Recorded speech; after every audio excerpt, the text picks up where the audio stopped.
I'm Tony Lombardi with a Russell Street recap brought to you by Royal Farms. The secret to a great cup of coffee might be where the beans are grown, in the shade or in the sun, or even how they're roasted. No, I think it's less complicated than that. The real secret to a great cup of coffee is where you get it. Get your next great cup of coffee at Royal Farms, brewed fresh all day long with plenty of flavors to keep things interesting. It's the best coffee around, and that's no secret. Real fresh, real fast. Royal Farms.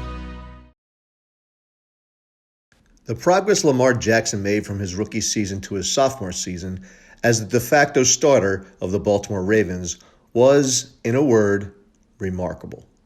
In 2018, he was labeled a project by many, another Tim Tebow-like failure waiting to happen. Instead, Lamar scored a unanimous league MVP, only the second of its type in NFL history. Now that's answering your critics. The city of Baltimore was electrified by Jackson's performances in 2019. He set a league record for a quarterback with 1,206 rushing yards while leading the NFL with 36 touchdown passes. 36 touchdown passes. Let that sink in for a moment. Future Hall of Famer Ben Roethlisberger never threw 36 scoring tosses in a single season. The same goes for potential Hall of Famers Eli Manning and Philip Rivers. Even Joe Montana, with all of his receiving resources and the pioneering offensive mind of Bill Walsh, never eclipsed 36. 2019 was a phenomenal year for the former Louisville Cardinal. He's a special player and a special man, one who the Ravens would love to see stick around for a long time. And just think if he improves half as much in 2020 as he did in 2019. Who's to say he can't? I know I won't. Players like Lamar are rare. His supreme athleticism has made him a winner throughout his life. His skills are so vast that you might even think he'd lean on them and coast and not put in the work to get better, just like the man he's often compared to did, Michael Vick. But that is what, in part, makes Lamar special. He doesn't care about the things he's accomplished. He expects that of himself. The things that burn him to the core are the times he's failed.